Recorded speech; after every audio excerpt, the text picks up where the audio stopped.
Is your Mazda 3's car alarm going off randomly? You're not alone. Many owners of 2014-2024 models, especially those from 2019-2023, experience this frustrating issue. The most common culprits are faulty door latch switches, hood switches, or key fob issues. First, try a simple fix. Cycle the ignition key 5 times within 10 seconds, and then press the lock button on your key fob.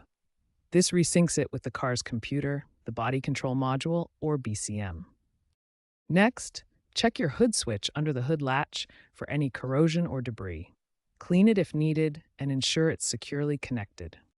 If the problem persists, you'll need to investigate the door latch switches. These are micro switches inside each door that detect opening and closing. For door latch issues, a diagnostic scan using an OBD2 tool to check for error codes like B261, door ajar signal, is helpful. You can also use a multimeter to test the switches for continuity. If a switch is faulty, you can replace it. OEM switches cost $20.50.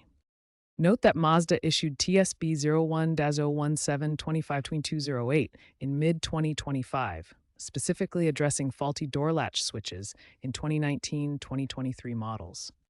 Also, consider that software glitches in the BCM, especially after over-the-air updates, can cause phantom alarms. Ensure your car's firmware is up to date. Remember, annual inspections can prevent most alarm issues, and investing in an extended warranty for electronics can save you from costly BCM repairs down the line.